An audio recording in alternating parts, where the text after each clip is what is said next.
우리 다음번에 하기로 하고요. 오늘은 살짝 지나가는 느낌으로 237 선교에 대해서 특강을 좀 하도록 하겠습니다. 그래서 우리가 지금까지 우리가 성경적인 면에서 혹은 사도행전적인 면에서 이제 선교를 살펴봤잖아요. 오늘은 선교학 관점으로 이론적으로 살짝 접근을 해보도록 하겠습니다. 근데 이게 솔직히 말해서 엄청 중요해요. 그래서 우리가 성경적인 그다음에 사도행전적인 선교를 하는 것도 중요하지만 선교가 뭔지를 바르게 알고 하는 게 너무 중요합니다. 예를 들어 우리가 축구를 하잖아요. 제가 슈팅도 하고 뭐 드리블도 하고 패스도 하고 다 중요한데 실제로 진짜 중요한 거는 종혁이도 알겠지만 그 전술이 진짜 중요해요. 포메이션이 엄청 중요하거든요. 그래서 뭐 4-4-2 뭐 4-2-3-1 뭐 이런 거가 엄청 중요해요. 그걸 모르고 팀에 뜬다. 그리고 막 서로 막 패스 플레이도 안 되고 막 혼자 막 열심히 한다. 아무것도 안 되거든요. 죽도 밥도 안 되거든요. 그래서 여러분들이 선교학 관점으로 제가 빠르게 짚어보도록 할게요. 어느 것이 중요한 건지를 제가 짚어봤습니다. 그래서 237 선교를 해야 한다. 그래서 그런 표현이 있어요. 이제 본딩의 원리라는 게 있거든요. 아기가 우리 이번 주에도 아기 한 명 태어났죠. 아기가 태어났을 때 누구를 가장 먼저 보느냐가 제일 중요하대요. 그래서 태어났을 때 간호사를 보거나 의사를 보면은 이제 그 사람한테 이제 본딩이 되는 거야. 이제 유대감을 느끼는 것이죠. 근데 맨 처음 보는 사람이 엄마여야 하는 것이죠. 그 다음이 아빠여야 하는 것이고. 그래서 그렇게 됐기를 바랍니다. 이번 주에 태어난 아기. 네, 그래서 그것 마찬가지로 선교도 그런 원리가 되게 강하게 작용을 합니다. 복음도 마찬가지예요. 복음을 맨 처음에 누구한테 들었느냐, 어떤 색깔의 복음을 들었느냐가 그 사람의 신앙생활을 평생을 좌우하는데 선교도 어떤 선교를 맨 처음에 맛을 보느냐가 그 사람의 평생을 좌우를 해요. 그래서 예를 들어 뭐 우리 랩런트들이 미국을 맨 처음 선교를 갔다. 그러면 그 앞으로의 선교는 이제 그거랑 이제 연결해서 이제 하게 돼 있어요.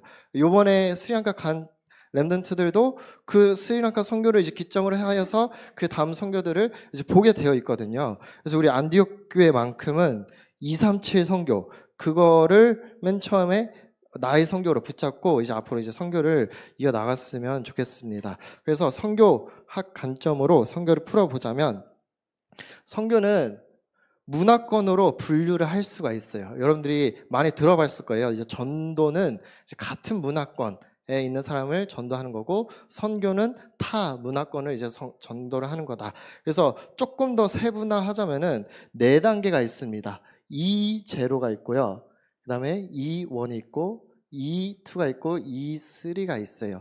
E는 이벤젤리즘이죠. 전도죠. 그래서 0은 0단계야. 우리가 1촌 2촌, 3촌 하잖아요. 마찬가지로 0은 0촌이야. 그러니까 문화적 거리가 제로다.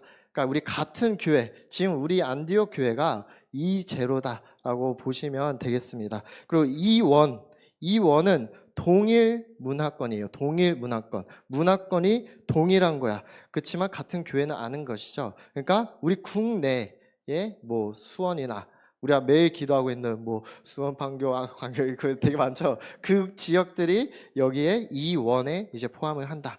그리고 E2는 유사 문화권. 문화는 비슷하지만 좀 유사하다. 그러니까 예를 들어 우리가 미국에서 선교를 해요. 미국에서 선교를 하면은 이제 한인 선교, 그러니까 이제 그런 뜻이겠죠. 한인 선교. 그러니까 유사해. 미국인들이랑 유사해. 근데 언어도 똑같아. 근데 다른 문화죠. 솔직히 말해서. 그러니까 요거는 E2랑 E1이랑 E3랑은 뭐로 구분을 하느냐? 언어로 이제 구분이 돼요. 언어가 같은 언어인데 다른 문화권에서 왔어. 그러면 E2. 그러니까 우리나라로 치자면은 저 다민족 사람들, 저 뭐 네팔에서 왔든지 카자흐스탄에서 왔든지 우리나라로 왔어요.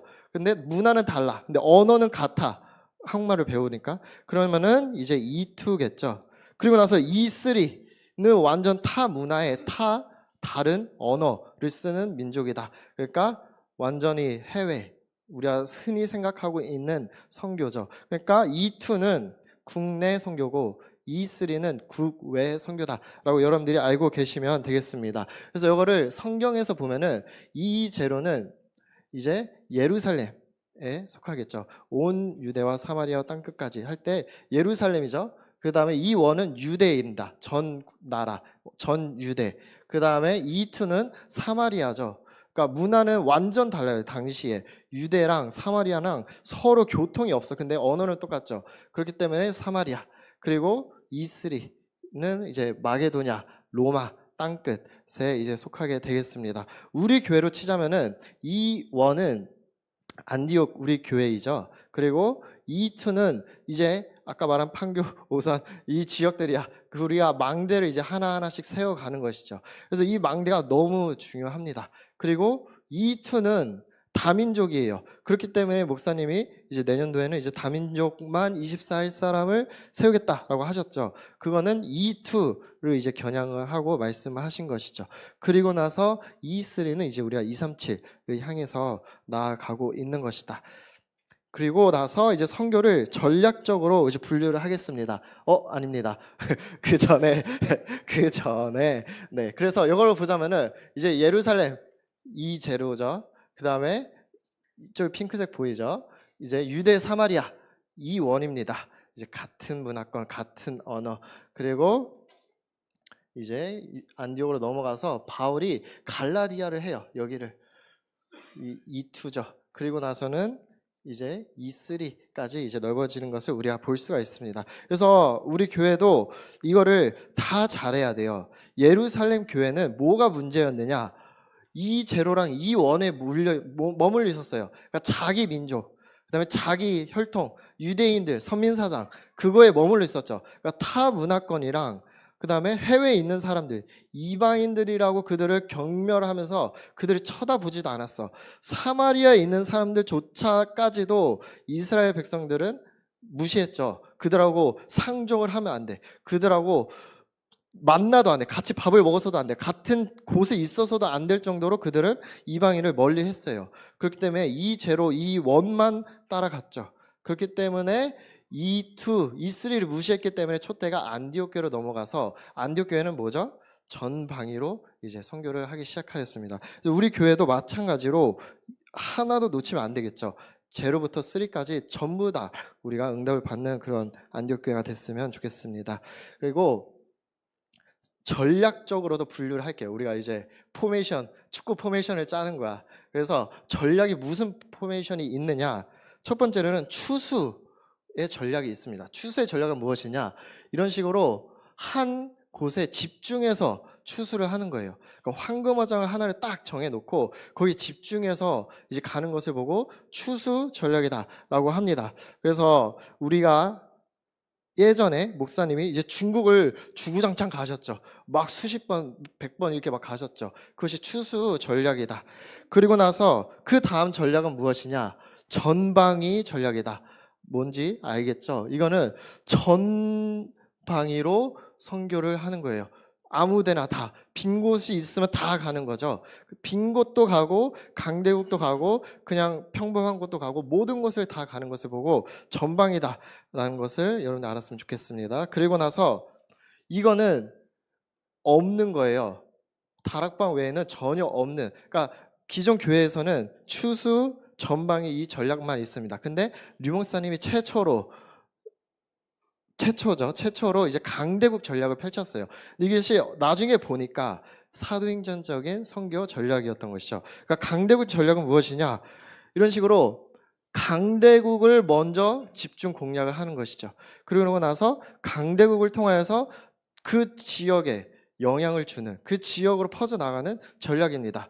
그래서 미국으로 통해서 나가기도 하고 러시아를 통해서 퍼져나가기도 하고 그리고 뭐 인도죠. 인도를 통하여서 퍼져 나가기도 하고 뭐 중국은 지금 꽉 막혀 있기 때문에 터져 나갈 수가 없어서 제가 넣지 않았습니다. 어쨌든 이런 식으로 미국을 통하여서 캐나다, 뭐 멕시코 아니면 저기 남아메리카 여기를 이제 공략을 하는 것이고 또 이게 러시아를 통하여서 이 동유럽, 그다음에 북유럽, 그다음에 여기 그 남아시아죠. 남아시아를 공략을 하기도 하고 그리고 인도를 통하여서 이제 이쪽으로 나아가기도 하고 이 아래 인도네시아 뭐 스리랑카 뭐 이쪽으로 뭐 중국까지 네팔 여기를 이제 공략하는 것이 강대국 전략이다. 그래서 이거는 류 목사님이 최초로 한 것이고, 그래서 강대국을 통하여서 영향력 있게. 그래서 아마 여러분들이 네이버에 쳐보면은 로마 복음화라는 단어가 없어요, 별로. 왜냐면은 류 목사님만 하시는 표현이기 때문이죠.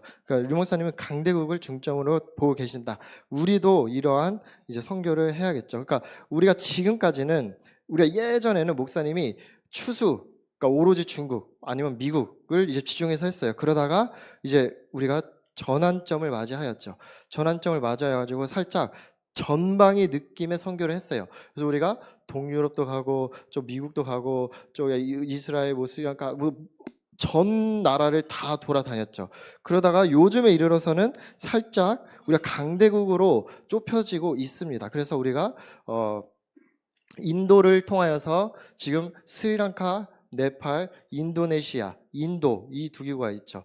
다 인도를 겨냥하고 있습니다. 그리고 러시아 또 강대국이죠. 러시아는 러시아, 우크라이나, 그 다음에 카자흐스탄, 이렇게 우리가 두 개국가 세워져 있습니다. 거기는 러시아를 우리가 겨냥을 하고 있고, 미국은 우리가 두 개국가 없지만 한 명의 선교사를 우리가 파송을 했죠. 네, 오늘도 군인 아저씨가 왔는데 그 군인 아저씨의 누나가 미국에 있습니다. 어쨌든 우리가 미국에 그 재작년부터 해가지고 선교 캠프로 4번이나 갔어요. 가장 많이 갔었던 나라이기도 하죠. 그렇게 우리가 지금은 러시아, 미국, 인도를 우리가 이제 겨냥을 하고 있습니다. 그래서 여러분들이 이러한 전략적인 분류가 있구나, 그래서 우리 교회가 어떤 방향으로 나아가고 있구나, 이거를 알았으면 좋겠습니다. 이제 거의 다 끝났어요.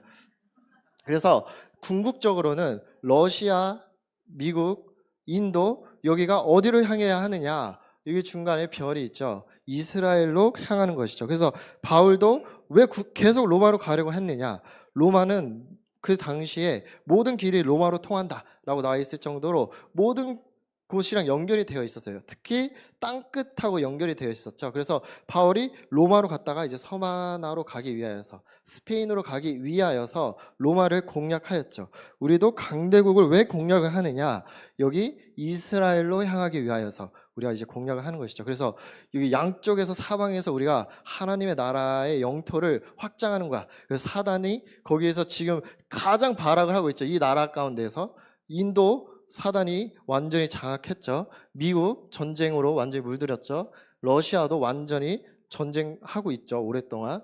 이스라엘도 지금 전쟁 일어났죠. 그래서 사단이 여기 집중 공략하고 있다. 이거를 영적인 눈으로도 보셔야 되는 것이죠. 그래서 우리가 이제 하나님의 나라를 계속해서 확장해 나가서 이스라엘까지 우리가 공략을 해야 한다.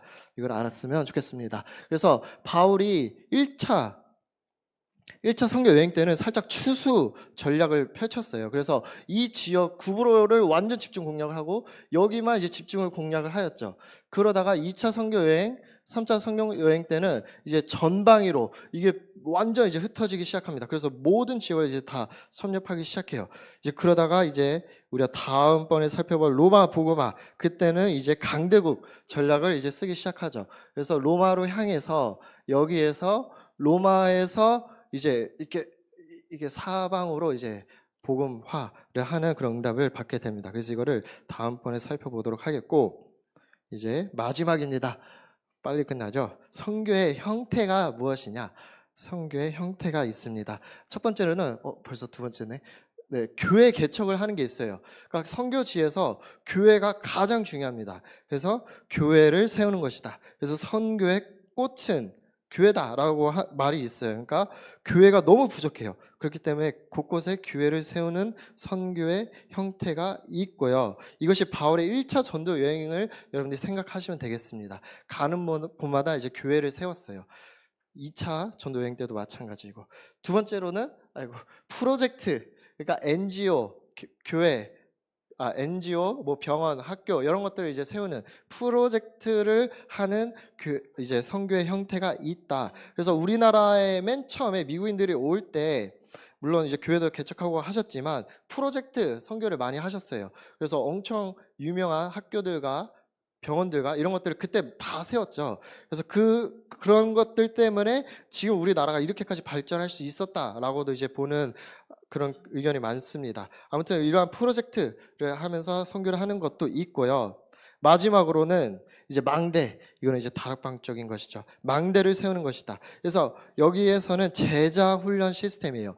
제자들을 세워 나가는 것이죠. 제자들을 망대로 세우는 것이다. 이 망대가 교회가 될 수도 있고, 좀 NGO나 뭐 병원이 될 수도 있고, 혹은 사람, 제자가 될 수도 있는 것이죠. 그래서 바울은 2차, 3차, 4차 여행 때는 이걸 했어요. 망대를 세우는. 그래서 거기서 계속해서 지속해서 빛을 발할 수 있도록 이러한 선교를 하는 것을 우리가 볼 수가 있습니다. 그래서 우리 교회도 이 세 개를 다 섭렵을 해야겠죠. 그래서 우리가 궁극적으로는 프로젝트도 하고 모든 237 나라의 망대를 세우는 그런 응답을 받았으면 좋겠습니다. 그래서 결론으로는 제가 읽겠습니다. 예레미야서 20장 9절입니다.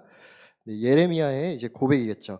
내가 다시는 여호와를 선포하지 아니하며 그의 이름으로 말하지 아니하니라 하면은 나의 마음이 불붙는 것 같아서 골수에 사무치니 답답하여 견딜 수 없나이다 라고 나와 있습니다. 그래서 예레미야가 복음 24, 기도 24가 됐어. 그랬더니 전도 24, 선교 24까지 된 것이죠. 그래서 여러분들이 이러한 중심, 이러한 마음, 이 회복이 되는 그런 안디옥교회 모든 분들이 되셨으면 좋겠습니다. 딱 제가 원했던 2시 20분에 끝을 냈습니다. 자, 기도하고 마치도록 하겠습니다. 하나님 아버지 감사를 드립니다. 오늘 237 선교에 대해서 같이 살펴봤는데 우리가 정말로 하나님의 인도하심 가운데, 성령의 인도하심 가운데 정말 바른 선교를 할 수 있게 하시고 사도행전적이고 성령적인 선교의 모델이 되는 그런 안디옥 교회가 될 수 있게 하여 주시옵소서. 감사드리며 예수 그리스도의 이름으로 기도합니다.